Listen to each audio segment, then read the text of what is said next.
स्कंद पुराण में बताया गया है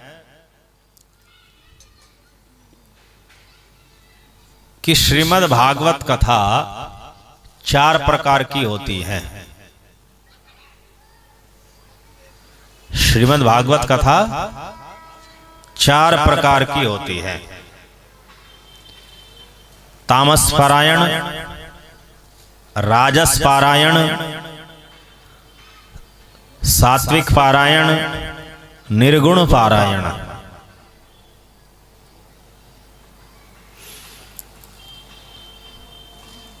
सप्ताहम यज्ञवदयतो शश्रमम सत्वरम मुदा सेवितम राजसम तत्तो बहुपूजादि शोभनम।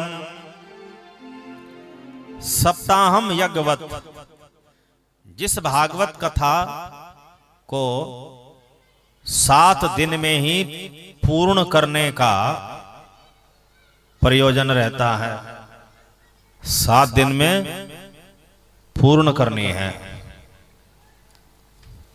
और सश्रवम सत्वरम, जिसमें वक्ता को बहुत परिश्रम करना पड़ता है क्योंकि बहुत ज्यादा बोलना पड़ता है। सत्वरम, शीघ्रता करनी पड़ती है। मुदा, जिसको सुनने से श्रोता प्रसन्नचित रहते हैं क्योंकि उनको समझ ज्यादा आता है। सेवितम राजसम तत्तु बहुपूजादि शोभनम, और जिस कथा में बहुपूजा आदि शोभनम, भिन्न भिन्न प्रकार की पूजाएं कराई जा रही होती है। तो सेवितम राजसम तत्तु, ऐसे भागवत कथा को राजस पारायण कहते हैं। राजसिक, राजस पारायण, रजोगुणी पारायण कहते हैं। मासेन ऋतुना वापि श्रवणम स्वाद संयुतम सात्विकम यदनायासम समस्तानंद वर्धनम। जिस कथा को पूर्ण करने का प्रयोजन कितने समय का हो, मास या ऋतु। ऋतु मतलब 2 मास। 1 मास में जिसे पूरा करना हो, 2 मास में जिसे पूरा करना हो, जिसमें श्रोता स्वाद संयुतम, विषयों को समझ समझ करके सुनते हैं। धीरे धीरे सुनते, बहुत भागदौड़ नहीं करते कि जल्दी सुनाओ, पूरा सुनाओ 7 दिन में ही, महीने में कर दो, चलो पूरा 2 महीने में कर दो। सात्विकम यदनायासम समस्त आनंद वर्धनम, तो ऐसी आनंद वर्धन करने वाली जो कथा है वो सात्विक पारायण है, जो 1 मास में 2 मास में पूरी करनी होती है। तामसम यत्तु वर्षेण सालसम श्रद्धया युतम विस्मृति स्मृति संयुक्तम सेवनम तच्च सौख्यदम। तामसम यत्तु वर्षेण, जो भागवत कथा 1 वर्ष में हर हाल में पूरी करनी है। सालसम, और आलस पूर्वक, आयोजक भी, यजमान भी आलस में हो, वक्ता भी आलस में हो, आलस पूर्वक की जा रही हो, उत्साहित होकर के न की जा रही हो। श्रद्धायायुतम, किंतु हो श्रद्धा के साथ। विस्मृति स्मृति संयुक्तम, जिस कथा को कभी मन करा सुनना सुनाना शुरू कर दिया, मन करा बीच में कोई काम आ गया, चलो कुछ दिन के लिए बंद कर देते हैं, फिर बाद में सुन लेंगे, तो ऐसी कथा कहलाती है तामस पारायण। तो तीनों से ही लाभ होता है, सात्विक से भी, राजसिक से भी, तामसिक से भी। अब एक चौथे प्रकार की भी कथा है। वर्ष मास दिना नाम तो विमुच्य नियमाग्रहम सर्वदा प्रेम भक्त्यैव सेवनम निर्गुणम मतम। वर्ष मास दिनानाम तो विमुच्य नियमाग्रहम, जिसमें कर्म कांड के नियमों का आग्रह न हो, हठ न हो कि भाई ये करना, ये पूजा करनी, वो करनी, कर्म कांड से रहित हो।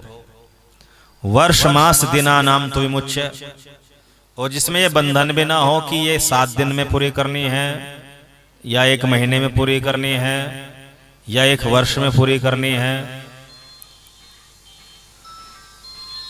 तो सर्वदा प्रेम भक्त्यैव, और जो सदा प्रेमा भक्ति की प्राप्ति के लिए ही सुनाई जाती है या सुनी जाती है। सेवनम निर्गुणम मतम, उसको निर्गुण पारायण कहा जाता है।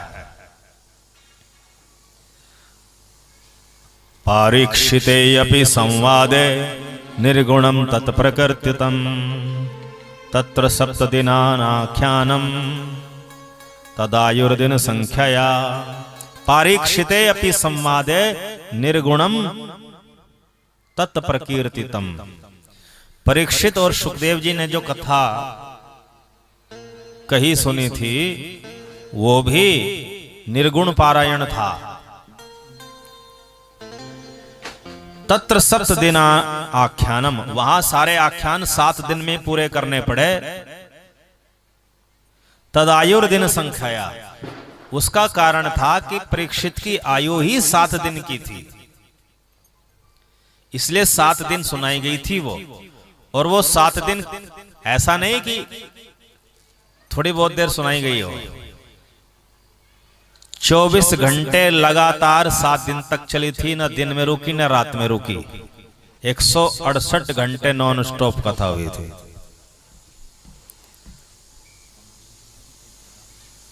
तो 168 घंटे में सुखदेव जी ने भागवत सुनाया था परीक्षित को। हरे कृष्ण कृष्ण कृष्ण हरे हरे, हरे राम राम राम हरे हरे। तो 3 घंटे रोज में 7 दिन में कितने घंटे हुए? 21 घंटे। तो 21 घंटे में भागवत पूरी नहीं हो पाती, इसलिए कथाकार लोग क्या करते हैं कि भागवत का मूल पाठ चलवा देते हैं, उसमें पूरी हो जाती है। और वक्ता जो है ईशानु कथा सुना देते, 10 विषय में से कोई एक।